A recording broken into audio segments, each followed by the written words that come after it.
खुदावंद के अजीम बाबरकत और जलाली नाम में मेरे और इवेंजलिस्ट शॉन खान की तरफ से आप तमाम व्यूवर्स को बहुत सारा सलाम। हमारा दिल निहायत शादमान है इस बात के लिए कि आप ग्रेस नेटवर्क को वॉच कर रहे हैं। इस प्रोग्राम मैं और मेरा घराने को वॉच कर रहे हैं। बहुत अच्छे आपके कॉम्प्लीमेंट्स कमेंट्स रिसीव हो रहे हैं, बहुत अच्छे रिव्यूज़ मिल रहे हैं हमें कि खुदावंद किस तरीके से इस प्रोग्राम के वसीले से आपको आपके घरानों को बरकत दे रहा है। और इसी तरीके से आज हमारे साथ खुदावंद के खादम, इस ग्रेस नेटवर्क चैनल के बानी और चेयरमैन, इसके सीईओ पास्टर दानिश पीटर और उनकी अहलिया, उनकी वाइफ मिसेस दानिश पीटर हमारे साथ मौजूद हैं। बहुत सारी गुफ्तगू उनसे करेंगे, जानेंगे कि किस तरीके से उनकी क्रिश्चियन मैरिज लाइफ का आगाज़ हुआ, किस तरीके से खुदावंद ने उनके घराने को बिल्ड किया और किस तरीके से वो अपने घराने में खुदावंद को रखते हुए उसकी खिदमत करते हैं। तो आए हम जानेंगे। मैं आप लोगों को दोनों को खुदावंद के जिंदा जलाली नाम में वेलकम कहता हूँ अपने शो में, मैं और मेरा घराना में। तो बताएं किस तरीके से खुदावंद ने आपकी क्रिश्चियन मैरिज लाइफ का आगाज़ हुआ और किस तरीके से खुदावंद ने इसे बिल्ड किया। Praise the Lord. मैं आप दोनों का शुक्रगुजार हूँ कि आपने हमें मौका दिया कि आपके इस खूबसूरत प्रोग्राम में और मेरा घराना में आए। इससे पहले कि मैं हमारे आगाज़ के बारे में बताऊँ, आई एम सो ग्लैड कि जितने बहन भाई हैं वो बहुत अच्छा फीडबैक इस प्रोग्राम के दे रहे हैं, that it's a very different and a very special kind of content जिसके ऊपर आप दोनों बहुत अच्छा काम कर रहे हैं। So thank you for that.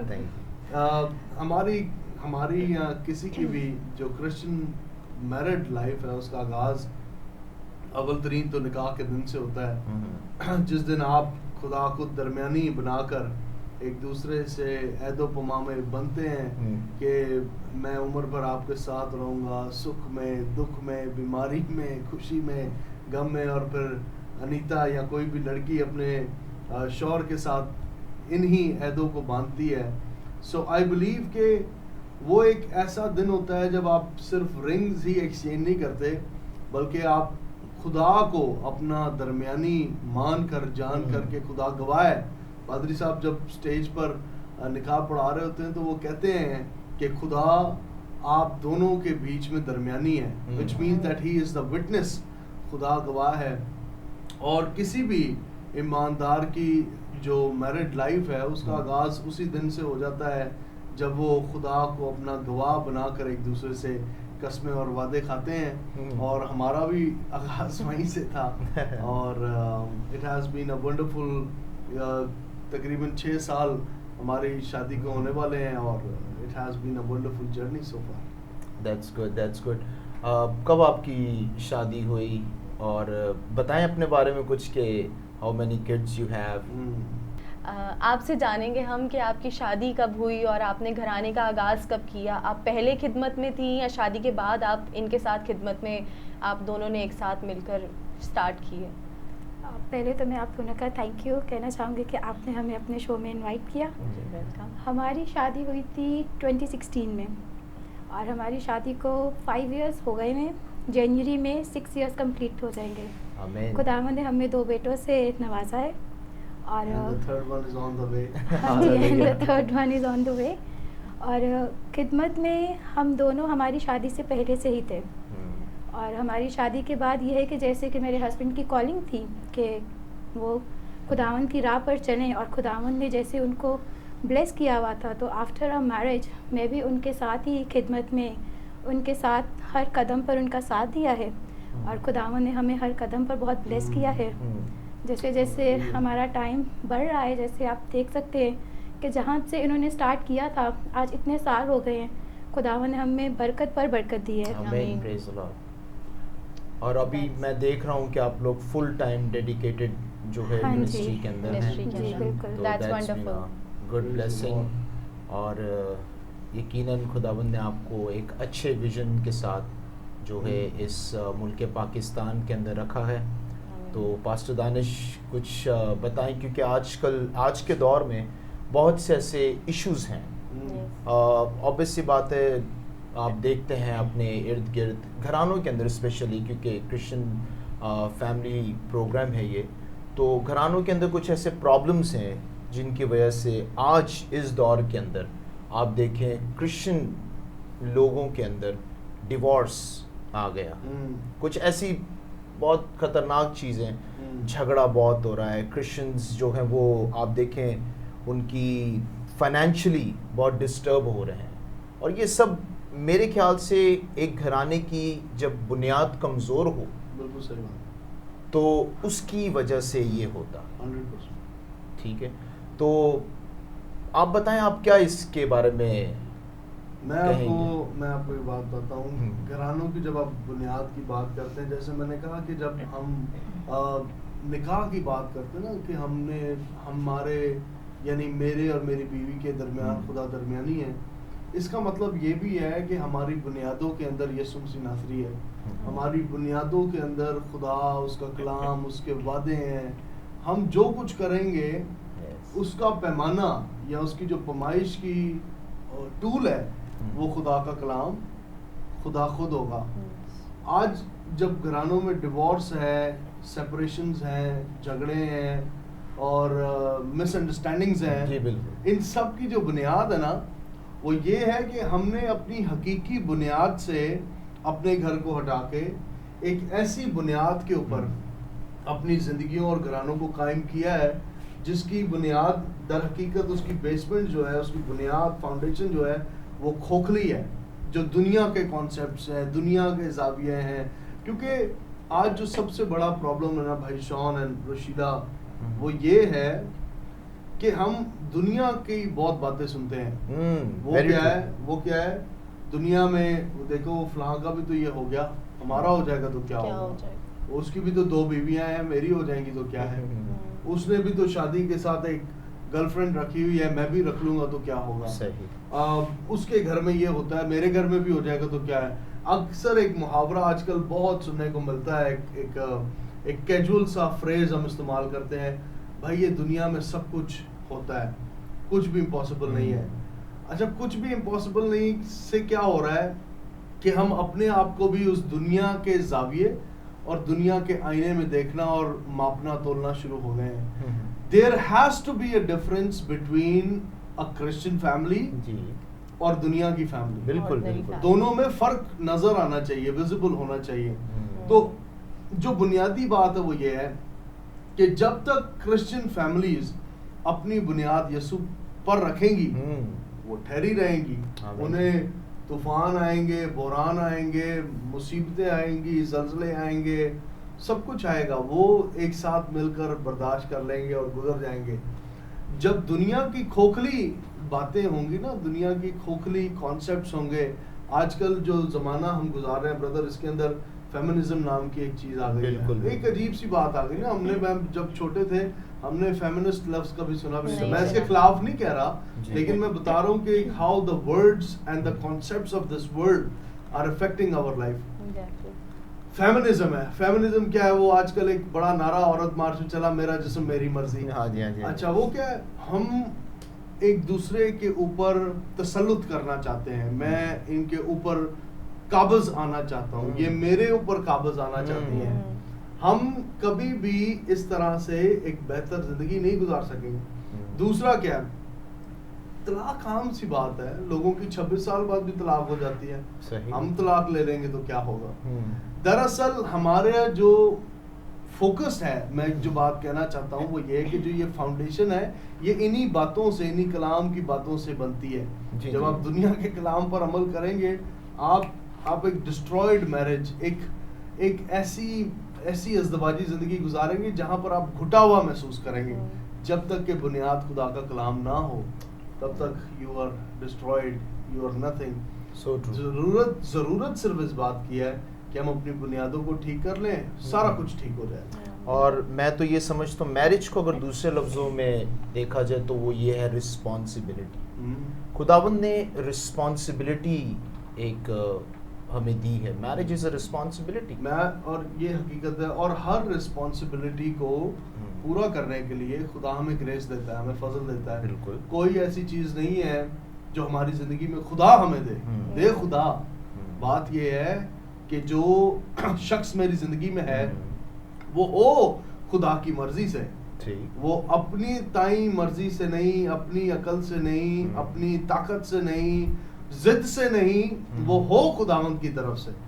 जब खुदावंद की तरफ से वो शख्स आपकी जिंदगी में होगा तो वो उन जिम्मेदारियों को जो शादी के अंदर आपको मिली है उन्हें पूरा करने के लिए फजल भी आपको देगा। आज आप देखें, एक मिसाल दे रहा हूँ, कोई शख्स अगर कहे कि यार शादी से पहले मैं कमाता था, मेरी सारी ज़रूरतें पूरी हो रही थी, जब से मैंने शादी की है मेरी बीवी के पैर इतने भारी आ गए मेरे घर में, सारी बरकतें चले गई हैं, सारी बरकतें मेरे घर से। ये एक अमूमन बात है, सासें बहुओं को ताना मारती है, तेरे पैर इन्हें भारे ने, जल्दी तू घर बनी है, उदों दे साडा घर दा बेड़ा गर्क हो गया। उसका रीजन क्या है? रीजन ये नहीं है कि बहू के पैर भारी हैं, रीजन ये है कि उसके साथ खुदा की मर्जी शामिल नहीं थी। इसलिए उस रिश्ते को निभाने के लिए फजल भी खुदा ने आपको नहीं दिया। अगरचे वो शख्स, औरत या मर्द आपकी जिंदगी में खुदा की मर्जी से होता तो उसके साथ बरकतें आती, और वो बरकतें नुमायां होती, प्रोमिनेंट होती, उस पर जोर नहीं लगाना पड़ता, क्योंकि उन जिम्मेदारियों को पूरा करने के लिए खुदा आपको फजल देता। रात को बच्चों का दूध बनाना, रात को उठ के, ये आसान काम नहीं है, रात के 4 बजे 3 बजे निकल हो, लेकिन खुदावंद आपको फजल देगा, उसके साथ आप काम कर रहे हैं, बिजनेस कर रहे हैं, whatever you are doing. और मेरे जैसा बंदा 24 घंटे, मैं तो दुआएं करता हूँ काश के दिन में 48 घंटे होते 24 की बजाय, तो कितना अच्छा होता। सो इन सारे कामों को करने के लिए यू नीड ग्रेस, आपको खुदावंद से फजल की जरूरत पड़ती है। जी बिल्कुल, वेरी गुड, वेरी गुड। आपने बहुत अच्छी जो बातें, पुरफजल बातें जो आपने हमारे साथ शेयर की, और आपसे भी जानेंगे मिसेस दानिश पीटर के खुदावंद क्या रिस्पॉन्सिबिलिटीज़ हैं एक वाइफ की, आप खुदावंद के कलाम से रहनुमाई करें। हाँ बिल्कुल, मैं आज की जो न्यू जनरेशन है, जैसे आप देख रहे हैं डिवोर्स, आपने एक बात बोली है, मैं आज की जो लड़कियां हैं स्पेशली उनके लिए ये बात कहना चाहूँगी। हम सब जानते हैं कि आज की जो न्यू जनरेशन की लड़कियां आ रही हैं वो बहुत डोमिनेंट होती हैं। Being dominant is good when you are with your father, but when you come to your husband, फिर आपको अपने आप को चेंज करना पड़ता है। You have to bring a lot of changes in yourself. क्योंकि देखें, जैसे कि इन्होंने बात की कि निकाह की, जब हम निकाह करते हैं, आपकी तो अभी रिसेंटली शादी हुई है तो आपको तो सब सिनेरियो याद होगा बहुत अच्छे से कि हम बाइबल पे हाथ रखकर कसम खाते हैं। जब हम बाइबल पे हाथ रखकर कसम खाते हैं तो फिर जो इसमें है हम उसी को भूल जाते हैं। मैं एक वर्स कोट यहाँ पे करना चाहूँगी, and this is for the girls, बीवियों के लिए, और ये है इफ्सियों उसका 5 बाब और उसकी 22 आयत। ए बीवियों, अपने शौहरों की ऐसे ताबे रहो जैसे खुदावंद की, क्योंकि शौहर बीवी का सर है, जैसे कि मसीह कलीसिया का सर है, और वो खुद बदन का बचाने वाला है। लेकिन जैसे कलीसिया मसीह के ताबे है, वैसे ही बीवियां भी हर बात में अपने शौहरों के ताबे हों। खुदावंद के कलाम के पढ़े जाने पे खुदावंद की बरकत हो। तो जैसे कि इसमें ये बात लिखी हुई है कि being a wife you have to obey your husband. लेकिन आजकल की लड़कियां जो हैं वो कहती हैं जो मैंने बोल दिया सो बोल दिया, हस्बैंड जो मर्जी बोलें उनको कोई फ़र्क नहीं पड़ता है। लड़ाइयाँ यहीं से शुरू होती हैं। अगर आप अपने हस्बैंड की बात मानते हैं, जैसे मेरे हस्बैंड हैं, ये घर पे सुबह आते हैं, आकर थोड़ा ही रेस्ट करते हैं और फिर वापस ऑफिस में। अगर मैं हर बात में लड़ना शुरू हो जाऊँ, आप मुझे टाइम नहीं दे रहे, बच्चों को टाइम नहीं दे रहे, तो आई डोंट थिंक सो कि हमारा ये सफ़र ऐसे चलेगा। वो बात डिवोर्स तक आकर ही रहेगी। तो मैं आज की जो लड़कियां हैं जो अपने आप में एक ज़िद रखती हैं, मैं आप लोगों से ये कहना चाहूँगी, प्लीज़ इस कलाम को आप पढ़ें और इसे जानें। और ये बात मत भूलिएगा, हम बहुत अच्छा प्रिंसेस की तरह बन के चर्च में तो आ जाते हैं शादी करने के लिए, कसमें भी खा लेते हैं, बहुत अच्छा आजकल जो ट्रेंड है, अच्छा सा फ़ोटोशूट, सब कुछ बहुत अच्छा होता है, लेकिन फिर हम इस बात को कैसे रद्द कर देते हैं, इस बात को हम भूल जाते हैं। तो मेरे यहाँ बस इतना ही मैसेज है, you have to obey your husband because he is the head of the family. And जो भी है आपको सुननी अपने हस्बैंड की है। जब तक आपने अपनी मर्जियाँ कर ली, जब तक आप अपने फादर के पास हैं, क्योंकि वो तो बाप है आपका, वो तो आपको माफ़ करेगा और वो आपकी हर बात से नाजायज़ या जायज़ जो भी बात है वो सुनेंगे, बिकॉज मैं भी ऑब्वियसली अभी मेरी शादी हुई है, before that even I was with my father, तो मैं जितनी स्टबन थी, अब हर कोई इनसे पूछता है कि तुम कैसे इसको रखा हुआ है, कैसे हैंडल करते हो, ये तो वो अनीता ही नहीं है, ये तो बिल्कुल टोटली चेंज हो गई है। So being a girl, being a wife, I have to understand कि मुझे अपने अंदर चेंजेस लानी है, सेक्रीफाइसेस करने पड़ते हैं, तभी शादी जो है वो चलेगी। और बहुत ही अच्छी गुफ्तगू चल रही है, हम इसको मज़ीद जारी रखेंगे एक छोटे से ब्रेक के बाद। देखते रहिए प्रोग्राम मैं और मेरा घराना।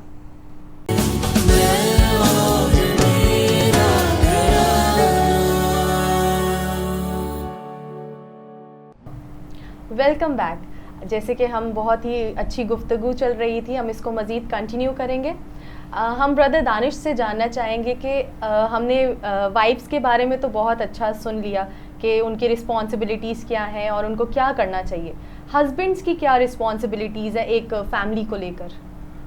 अच्छा, मैं अनीता की बात में कुछ ज़रूर ऐड करना चाहता हूँ। ये तो, और वो भी एक्चुअली हस्बैंड्स के ज़िम्मे के अंदर ही वो बात आती है जी।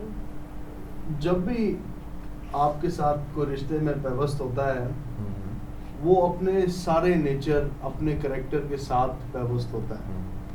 ऐसा मैं अनीता की बात को बहुत हाईली एक्नॉलेज करता हूँ, लेकिन एक जो दूसरी हकीकत है वो ये भी है कि जब भी कोई आपकी ज़िंदगी के अंदर आता है, ऐसा नहीं हो सकता, ये इम्पॉसिबल बात है कि वो अपना पुराना नेचर और पुराना जो भी उसकी शख्सियत है वो पीछे छोड़ दे और एक नया पुतला आपको मिल जाए। अगर आपको डमी चाहिए तो आपको मार्केट में से भी डमी मिल जाएगा, लेकिन अगर आप किसी जीती जान को अपना बनाना चाहते हैं तो भाई उसका नेचर, उसके एट्रीब्यूट्स, उसकी खसूसियात और उसकी कमजोरियां भी वो आपको लेनी पड़ेंगी, एक्सेप्ट करनी पड़ेंगी। अगर आप किसी को कहते हैं ना कि मुझे परफेक्ट गुड़िया मिल जाए मार्केट से, तो आपको गुड़िया मार्केट से नहीं मिलेगी, आपको उसकी खसूसियात और उसकी कमियों को भी एक्सेप्ट करना पड़ेगा।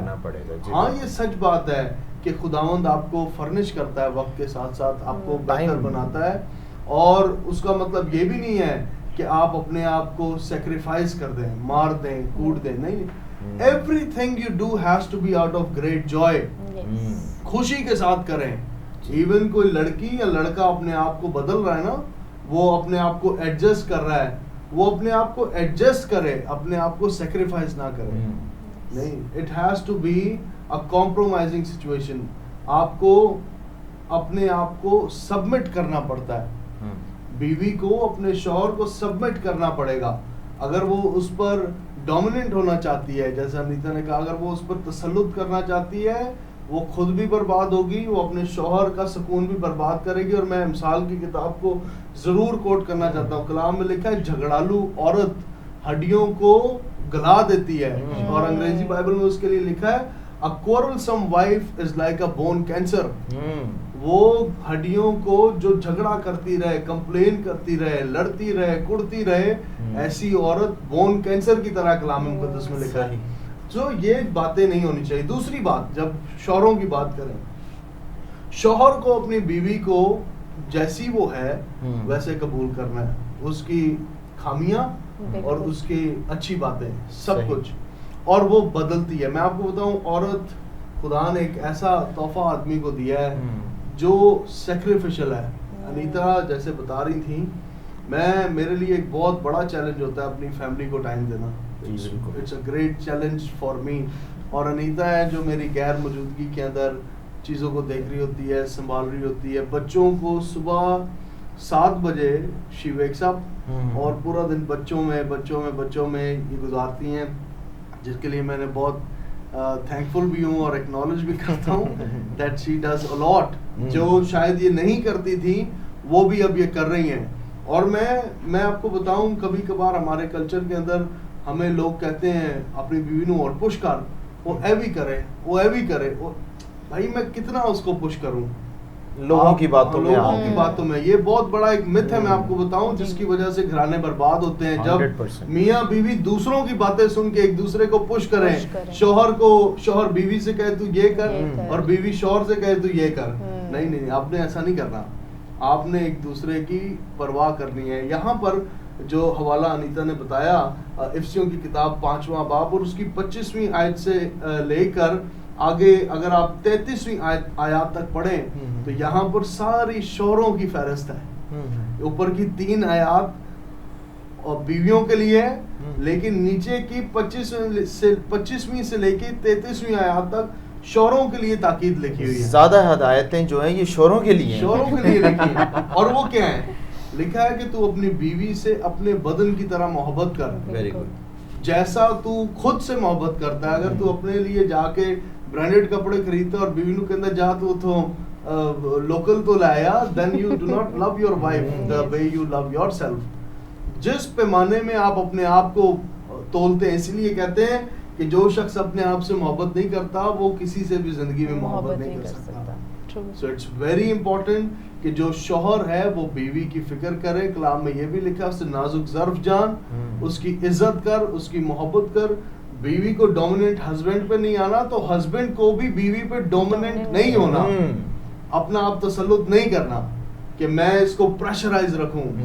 हमारे जो, मैं ये बात अफसोस से कह रहा हूँ, हमारे जो कल्चर है और ख़ास करके जिस माशरे में हम बढ़ फूल रहे हैं, इसके अंदर बहुत सारी ऐसी चीज़ें हैं जो बाइबल की रूह से उलट है।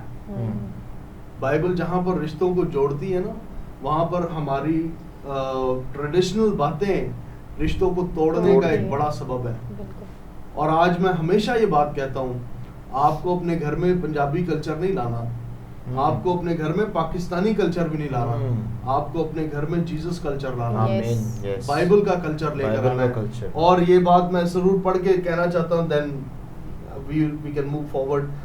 25वीं आयत से लिखा है, ऐ शौहरों अपनी बीवियों से मोहब्बत रखो, जैसे मसीह ने भी कलीसिया से मोहब्बत करके अपने आप को उसके वास्ते मौत के हवाले कर दिया। मसीह ने कलीसिया के लिए अपने आप को मौत के हवाला किया। और आजकल जो नॉर्मली देखने आता है, सानू मौत पै जाती जो बीवी कुछ कहे उसने मौत के हवाला किया है, लेकिन हमें मौत पड़ जाती है कि बीवी ने ऐसे क्या है कि तो वो तो जूते की नोक पर रखना चाहिए। हाँ जी, हाँ जी, हाँ जी। आप ये तसव्वुर करेंगे किस तरह की बातें हमारे कल्चर ने हमें दी हैं। बीवी जो जूती की नोक है, बीवी नु उथे रखो, और ये और वो, अरे वो बीवी है, वो तेरी खरीदी हुई गुलाम थोड़ी है।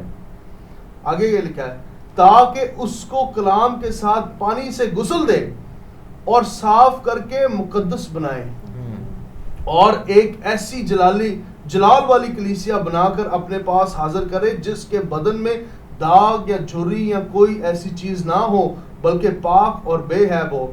इसी तरह शौहरों को लाजिम है कि अपनी बीवियों से अपने बदन की मानंद मोहब्बत रखें, और जो अपनी बीवी से मोहब्बत रखता है वो अपने आप से मोहब्बत रखता है। और अगर अपने आप से मोहब्बत नहीं रखता तो ये हो ही नहीं सकता वो बीवी से मोहब्बत करे। वो कुपी मास्टर है, शराबिया है, चरसी है, अफीमी है, उसको अपना कोई फिक्र नहीं है, वो अपनी बीवी की कभी फिक्र नहीं करेगा, because he do not loves himself. और आगे क्या लिखा है, क्योंकि कभी किसी ने अपने जिस्म से दुश्मनी नहीं की, बल्कि उसको पालता और परवरिश करता है, जैसे कि मसीह कलीसिया को, इसलिए कि हम उसके बदन का उज़ू हैं।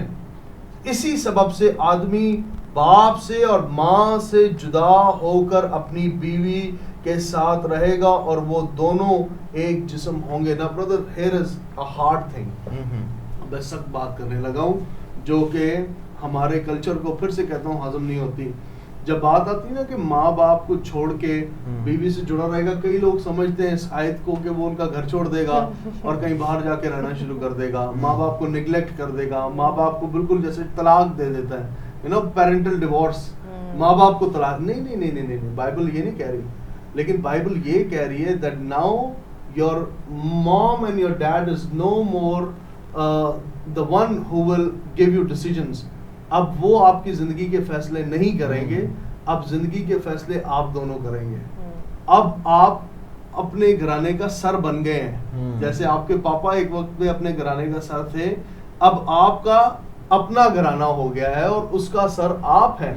It does not matter in any way कि आप माँ बाप को छोड़ दें। कई लोगों ने इस हवाले का गलत मतलब अपने फेवर में ले लिया, फेवर में लेकर अपने माँ बाप को बड़ा दुख पहुंचाया है। और कलाम मुकद्दस में सिर्फ एक ही ऐसा हुक्म है जिसके साथ वादा है, जो लास्ट एपिसोड में मैंने देखा था, रोशीला ने कोट किया था, सिर्फ एक ही, अपने माँ बाप की इज्जत कर तो तेरी उम्र जमीन पर दराज हो। सो इट्स वेरी इंपॉर्टेंट कि भाई हम इन बातों को समझें और अपने घराने में, अपनी फैमिली में, अपनी मैरिड लाइफ में जीसस कल्चर को लेकर आए और इस मिथ में से कि एक दूसरे पर तसल्लुत करें, उसमें से निकले।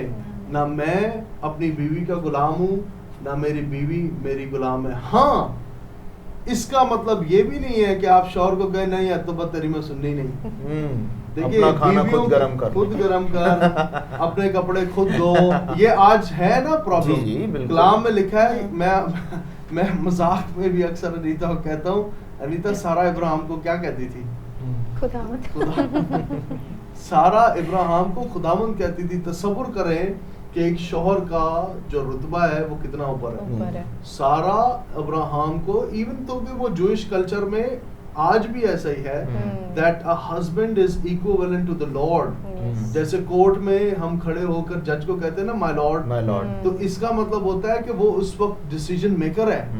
ही इज द वन जो पाल पोस रहा है, वो सब कुछ कर रहा है। He is the one who you can suggest. बीवी होते हुए आप सजेशन दें, मशवरा दें, लेकिन अपने फैसले को आप अपने हस्बैंड पे तसल्लुत ना करें कि भाई जी मैं कह देता, मैं बीवी या जो भी है मैं कह देता सो कहता। जिद्दों से झगड़े पैदा होते हैं, झगड़ों से तबाही आती है, एंड इवेंचुअली सेपरेशंस और डिवोर्स हमारी जिंदगी का ऐसा बन जाते हैं। सर को सर रहने दें, जो आपका सर है उसको सर रहने दे। इसलिए नहीं कह रहा कि मैं एक मर्द हूँ, लेकिन ये बाइबल का स्ट्रक्चर है। आप नहीं इसको ओबे करेंगे, आप बाइबल के स्ट्रक्चर के खिलाफ जाएंगे। बिल्कुल बिल्कुल बिल्कुल। और जैसे आपने ये बात कही कि जो है डिवोर्स हो जाते हैं झगड़ों के वसीला से, और फिर बहुत सारी प्रॉब्लम्स क्रिएट हो जाती हैं, और कुछ ऐसे कपल होते हैं जिनके बच्चे होते हैं और उनके डिवोर्स की वजह से, सेपरेशन की वजह से उन बच्चों का फ्यूचर बर्बाद हो जाता है। तो एज अ पेरेंट हमने वाइफ के पहलू से ही बात कर ली, हस्बैंड के पहलू से ही बात कर ली, लेकिन आप लोग क्या कहते हैं कि एज अ पेरेंट क्या रिस्पॉन्सिबिलिटी है कि हमें किस तरीके से अपने बच्चों की परवरिश करनी चाहिए according to Bible? Mrs Danish. Being a parent, मैं ये कहना चाहूँगी कि जो आप कर रहे हैं आपके बच्चे आप ही को फॉलो करेंगे। तो अगर आपकी लाइफ अच्छी है, लाइक जैसे कि आपकी रूहानी ज़िंदगी है, आपके बच्चे आपको देख रहे हैं, अगर आप सुबह उठकर दुआ कर रहे हैं तो वो भी करेंगे। जैसे हमारे बेटे हैं एडन और रेजू, इजराइल, वो दोनों भाई जो हैं वो गैर ज़ुबान में दुआ करते हैं। हम जब कहीं ट्रैवल कर रहे होते हैं तो हम गाड़ी में, हम दोनों हस्बैंड वाइफ जो है वो यहाँ तो गीत चल रहे होते हैं, यहाँ तो हम दुआ कर रहे होते हैं। तो पहले तो एरिन ऐसे करते थे, अब एरिन को देख देख कर हमारा जो छोटा बेटा है इजराइल, वो भी ऐसे ही करते हैं। वो वर्शिप करते हैं दोनों भाई। अगर वो टॉयस बाय करने जाते हैं तो उनको यहाँ तो गिटार चाहिए, यहाँ तो उनको पियानो चाहिए, और माइक्स तो हमारे घर पे इतने हैं। एक वर्शिप कर रहा होता है और दूसरा जो है वो सर्मन दे रहे होते हैं। वो कभी अपने डैडा बने होते हैं कि आज मैं पास्टर दानिश पीठा बना हुआ हूँ, और मेरा बेटा जो है वो इजराइल जुबिन अर्निस जो है वो उनके फेवरेट हैं, तो वो जुबिन चाचू बने हुए होते हैं, वो वर्शिप कर रहे होते हैं। तो मैं यही कहूँगी, आप अपने बच्चों के जो है वो मॉडल होते हैं, रोल मॉडल। वो आपको देखकर ही जैसा आप करेंगे वो आपको वैसे ही फॉलो करेंगे। जी बिल्कुल, डेफिनेटली। और एक जो बड़ी वो ख़ास बात है उसमें ये भी है, जैसे कल मैं अपने ऑफिस में था यहाँ ग्रेस नेटवर्क के टेलीविज़न ऑफिस में, और अनीता ने एकदम से मुझे तस्वीर भेजी एडन की, और उसके नीचे इन्होंने लिखा कि ये बिल्कुल अपने डैडा के जैसा बन गया है। सो एडन कॉल्स मी डैडा, कह रही है बिल्कुल अपने आंखों का मूवमेंट और स्माइल और बॉडी लैंग्वेज उसकी वो सेम अपने डैडा को कॉपी करते हैं। तो जैसे ये प्रीच करते हैं, एडन का भी बोलने का स्टाइल सेम वो अपने डैडा को बहुत कॉपी करते हैं। मैं आपको बताऊं, मैं एडन और इजराइल के साथ जब होता हूँ ना, तो मैं बहुत करता हूँ चीज़ों में कि यार कहीं गलती से भी मेरे मुंह से कुछ ऐसा ना निकल जाए। मैं गलती से भी, मेरी कोशिश होती है कि मैं जितना अपने आप को ठीक तौर पर उनके सामने प्रेजेंट कर पाऊँ वो मैं करूँ। ये बहुत ज़रूरी बात है ब्रदर के आपके बच्चे आपको देख रहे हैं। मैं कभी भी इस बात को मैं क्या, कोई भी नेग्लेक्ट नहीं कर सकता कि किसी ने यीशु मसीह को नहीं देखा, किसी ने भी बदन में यीशु मसीह को चलते फिरते नहीं देखा, लेकिन इस बात को याद रखें कि इन बच्चों के लिए आप यीशु मसीह की तस्वीर है। आप कहेंगे ना कि जीसस से प्रे करो बेटा, और आप नहीं कर रहे होंगे, आपका बच्चा कभी भी प्रे नहीं करेगा। आप कहेंगे बच्चे को बेटा बाइबल पढ़, आप खुद नहीं पढ़ते होंगे, आपका बच्चा कभी नहीं पढ़ेगा। आप एक सादी सी मिसाल है, आजकल माँ बाप को बड़ा शौक होता है कि बच्चे इंग्लिश बोलें जी, लेकिन अगर आप उनके साथ इंग्लिश बोलेंगे नहीं, आपको वो हर टाइम घर वालों से, पड़ोसियों से बाहर निकलकर ठेले वालों के साथ उर्दू और पंजाबी में बात करते हुए देखेंगे, तो आपका बच्चा इंग्लिश नहीं बोलेगा। सेम थिंग, आप चाहते हैं बच्चा उर्दू बोले, आप इंग्लिश उसके साथ बोलते रहे, वो खुद कभी भी उर्दू नहीं बोलेगा। दिस इज द थिंग, जो आप उसे करके दिखाएंगे वो करेगा। ये बच्चे वो बंदर हैं जिनके सामने जो आप बजाएंगे ये उसी की ताल के ऊपर नाचेंगे। मैं आपको सच बता रहा हूँ, ये दूसरी ताल नहीं पकड़ेंगे। आपका बच्चा कभी भी आपके पड़ोसी की तरह नहीं होगा, आपका बच्चा हमेशा आपकी तरह होगा। आपका पड़ोसी कितना ही अच्छा क्यों नहीं है, वो कितनी ऊंची आवाज में उसके घर से गीतों की आवाजें क्यों नहीं आती, वो आवाज जब तक आपके कमरे से नहीं आएगी ना, आपके बच्चे पर वो कभी भी असर नहीं करेगी। एक आखिरी बात जो बच्चों के हवाले से मैं जरूर आपके सामने रखना चाहता हूँ, ये है, ये जो जदीद दौर के बच्चे हैं ये इतने फास्ट हैं। लाइक मेरा जो 2 साल 2.5 साल का बेटा है, छोटा वाला इजराइल, वो मेरा फोन पकड़ता है, वो बोलता है डैडा आपको नहीं करना आता, मुझे तो मैं करके देता हूँ। मतलब उसको मुझे आता है करना, but still he thinks he is better than me. ये दुनिया बहुत तेज हो गई है, बहुत तेज हो गई है, और इस तेज दौड़ती हुई दुनिया के अंदर आपको अपने बच्चों को बाइबल देनी है, उनकी जिंदगी का हिस्सा बनानी है। अक्सर औकात जो आज के वक्त में क्रिश्चियन, पाकिस्तानी क्रिश्चियंस के अंदर नजर आया वो ये है कि मेजॉरिटी वो है जो बच्चों को बिब्लिकल तालीम देना चाहती है लेकिन सेकुलर तालीम नहीं देना चाहती, या सेकुलर तालीम देना चाहती है और बिब्लिकल तालीम को वो सेक्रीफाइस कर देते हैं। इस जदीद दौर के अंदर आपके बच्चे को इन दोनों हलकों में बराबर उतरना है। उसको एकेडमिक्स के अंदर भी बहुत माहिर होना है और उसको बाइबल की तालीम में भी माहिर होना है। आप ये नहीं कह सकते जैसे पहले जमाने में हम सुनते होते थे कि यार स्कूल छोड़ो बाइबल सीखो। ये हमारे चर्च में एक बड़ी मिथ थी, लोगों को एजुकेशन से कहते थे कोई गल नहीं, अनपढ़ भी होएगा तो उन्हें कलाम पढ़ना आना चाहिए, बस कलाम पढ़ना आना चाहिए, बाकी छावा छो। नहीं नहीं नहीं, ये गलत बात है। कलाम मुकद्दस में लिखा है अच्छा है कि हम सब बातों में तरक्की करें, सारी बातों। हमारे बच्चों को इस जदीद दौर में जब इब्लीस हमारे खिलाफ आ रहा है और वो वक्त आ रहे हैं जब हम चीज़ों को बहुत रेडिकल होता हुआ देखेंगे, सो इट्स वेरी इंपॉर्टेंट कि हमारे बच्चे जिंदगी के हर एक हलके में बहुत मजबूत हो। सो जितने पेरेंट्स हैं, ये मेरा मशवरा है कि अपने बच्चों को एकेडमिक और स्पिरिचुअल दोनों एजुकेशंस की तरफ राग़िब करें। Very good, very good, very good. ये बाइबल एक इसके लिए एक वर्स भी कोट करती है कि अपने औलाद की उस राह पर तरबियत कर जिस राह पर उसे जाना है। तो ये एक खुदावंद ने हर एक के लिए प्लान, जैसे जरमाया के अंदर लिखा है कि गॉड हैज़ अ प्लान। तो हर एक ज़िंदगी के लिए प्लान है, लेकिन उस प्लान को फुलफिल तभी कर सकते हैं जब आप उनकी हड्डियों में, उनके दिल के अंदर, उनकी लाइफ के अंदर खुदावंद को डालेंगे, खुदावंद के कलाम को, उसकी बातों को, ताकि वो इस बात को जाने कि मेरे लिए हर एक चीज़ जो बाइबल में लिखी है वो इम्पोर्टेंट, इसको इम्पोर्टेंस दे। और फिर दुनिया में रहते हुए अपने प्रोफेशनल लाइफ के अंदर, करियर के अंदर, बिजनेस लाइफ के अंदर वो एक खौफ रखते हुए खुदावंद का जो है आगे बढ़ेगा। वो हर एक ऐसी बुरी चीज़ से किनारा करेगा, वो गुनाह से नफरत करेगा। एक बहुत अच्छी खातून थी, उनने बहुत अच्छी एक चीज़ कोट की। वो किसी ने उन्हें बोला कि जी इनके लिए दुआ करें, तो वो खादमा थी, वो कहते हैं जी मेरी औलाद के लिए दुआ करें, ये नहीं करता, वो नहीं करता। तो उन्होंने एक बड़ी अच्छी दुआ की, और वो ये दुआ ये थी कि मैं दुआ करती हूँ कि इससे गुनाह से नफ़रत हो जाए। और ये आज के पेरेंट्स हैं, मैं समझता हूँ उन्हें ये दुआ करनी चाहिए कि उनकी औलाद को गुनाह से नफरत हो और रास्ती से, सदाकत से, खुदा के कलाम से मोहब्बत हो। भाई शॉन, मैं इसमें एक बात सिर्फ ऐड करना चाहता हूँ। कई दफ़ा जब हमारे बच्चे गलत काम करते हैं या गलतियाँ करते हैं, वो करेंगे, करेंगे, आपको बताऊँ, दे विल डेफिनेटली, वो 10 दफ़ा गलती करेंगे, बहुत सारी गलतियाँ वो करेंगे।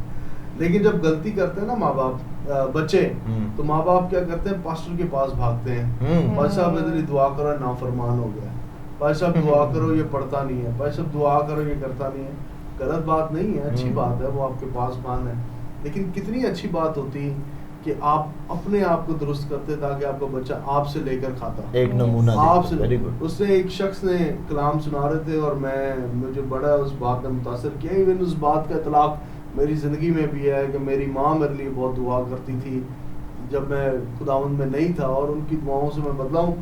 मैं एक बात सुन रहा था उस खादिम के मुंह से, उसने कहा, when your child does wrong do not run to the pastor, run to the mother. उसकी माँ के पास भागे, उसकी माँ ने उसके अंदर क्या फीड किया, उसकी माँ ने उसे क्या सिखाया। मैं यहाँ पर यही बताना चाहती हूँ, अपने व्यूअर्स के साथ भी शेयर करना चाहती हूँ कि जब हम सुबह एरिन को स्कूल लेकर जा रहे होते हैं तो ऑन द वे मैं प्रे कर रही होती हूँ, मैं लीड करती हूँ और एरिन मुझे फॉलो कर रहे होते हैं। तो उसमें मैं डेली एरिन को एक बात सिखाती हूँ कि मैं Jesus make me a good boy, make me N obedient boy.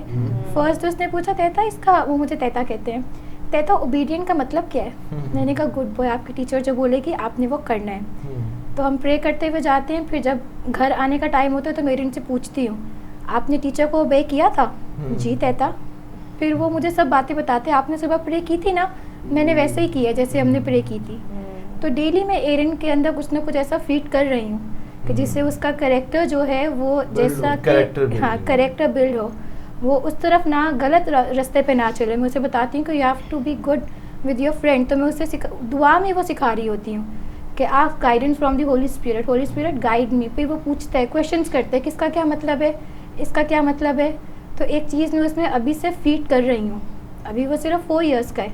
इसी तरह आगे जाके हमारा ईमान है और हमारी दुआ है कि जिस रास्ते पे उसको चलना है वो उसके लिए अभी से बिल्डअप हम उसे कर रहे हैं, उसको हम तैयार कर रहे हैं। आमीन आमीन। तो बहुत अच्छी बातें पास्टर दानिश ने, उनकी वाइफ ने शेयर की कि इस आखिरी दौर के अंदर जो रूह का दौर है, ज़रूर है कि रूह की बातें हम अपने घरानों के अंदर रखें, रूह की बातों से अपनी औलाद को फीड करें और रूह में बढ़ें, और उसके वसीला से खुदावंद हमारे घरानों को, हमारी फैमिलीज़ को, हमारे रिलेशनशिप को बरकत देगा। तो इससे पहले कि हम इस प्रोग्राम को एंड करें, मैं चाहूँगा कि पास्टर दानिश आप तमाम व्यूअर्स के लिए जो इस शो को देख रहे हैं, इस चैनल को देख रहे हैं, उनके लिए प्रे करें। डेफिनेटली। आइए मिलकर दुआ करते हैं। खुदावंद हमारे प्यारे मेहरबान आसमानी बाप, हम तेरे शुक्रगुजार हैं खुदावंद। तेरे कलाम में क्या खूब हमें तस्वीर मिलती है जब तूने आदम और हवा को बनाया, the very first family on the face of earth. खुदावंद तूने उन्हें बरकत दी और कहा बढ़ो फूलो, ज़मीन को मामूर और महकूम करो। खुदावंद ये तेरी डिज़ायर है, ये तेरी मर्जी है कि घराने बढ़ें, फूलें, तरक्की करें, हर तरह की आसाइश उनके घरानों में हो है खुदा। खुदावंद मैं ये दुआ करता हूँ जितने बहन भाई आज ग्रेस नेटवर्क पर प्रोग्राम मैं और मेरा घराना को देख रहे हैं, यस्सु मसीह नासरी के नाम में मैं, अनीता, भाई शॉन, रोशिला मिलकर इनके लिए दुआ करते हैं खुदा। यस्सु मसीह के नाम में इनके घरानों में से हर तरह की नाचाकी चली जाए है खुदा, और यस्सु के नाम में तेरी सलामती और तेरी सुलह आए ऐ खुदावंद। वो रिश्ते, वो नाते, वो अज़दवाज जो इब्लीस तोड़ रहा है, तोड़ना चाहता है, नफरतों को पैदा कर रहा है, जुदाइयों को, मिसअंडरस्टैंडिंग्स को पैदा कर रहा है, ऐ खुदावंद हम उन्हें रिब्यूक करते हैं, छिड़कते हैं यीशु के नाम में। और ऐ बाप तेरी कुदरत को, तेरी मोहब्बत को, तेरी तसल्ली को इन जिंदगियों, इनके रिश्ताए अज़दवाज और इनके खानदानों में मांगते हैं खुदावंद। ऐ बाप आसमानी इन्हें रिकंसाइल कर दे ऐ खुदा। ऐ खुदावंद इन्हें अंडरस्टैंडिंग दे कि तूने इन्हें जुदाई और टकरार के लिए नहीं बल्कि सुलह, सलामती और बढ़ोतरी के लिए जोड़ा था है Yes, खुदावन। Lord. ऐ बाप आसमानी, ये तेरी सलामती में रहे, इनके घराने तेरी सलामती में रहे, इनकी औलाद, इनकी नस्लें तेरी सलामती को देखें है खुदा। ऐ बाप वो बरकत जो शुमाल, मशरिक, मगरिब और जनूब से नहीं बल्कि तुझ नूरों के बाप की तरफ से आती है, वो हमारे इन प्यारे घरानों में आए खुदावंद। और खुदावंद इसी के साथ मैं दुआ करता हूँ, जितने घराने इस वक्त किसी भी तरह के कर्ज में हैं या कर्ज में हैं, किसी भी तरह की खुदावंद फाइनेंशियल बंधनों में है, ऐ खुदावंद वो फाइनेंशियल बंधन भी यीशु मसीह के नाम में टूट जाए खुदावंद। कर्जे की लानत चली जाए ऐ बाप, और ऐ बाप तेरे लोग बिल्कुल आजाद जिंदगी गुजारें, बिल्कुल बहाल जिंदगी गुजारें। वो खुदावंद वो घराने हों जो खुदावंद तेरे कलाम, तेरे प्रिंसिपल्स के ऊपर बेस्ड हैं, ताकि ऐ बाप आसमानी तू, तेरा प्यारा बेटा हमारा मुनज्जी यीशु मसीह और रूहुल कुदस हमेशा इन घरानों में से, हम तमाम के घरानों में से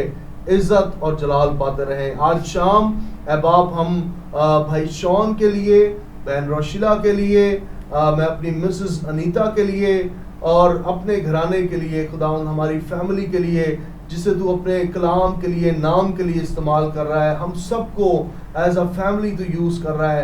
ऐ बाप हम तुझे जलाल देते हैं खुदावंद। दुआ गो है कि इस मुल्क में ग्रेस नेटवर्क तेरी कुदरत को जाहिर करने का सबब बन जाए खुदा, और खुदावंद लाखों और करोड़ों लोगों तक इंजील के खालिस पैगाम को पहुंचाए, ताकि खुदावंद तेरा नाम जलाल पाता रहे, यीशु मसीह नासरी के नाम में आमीन आमीन आमीन।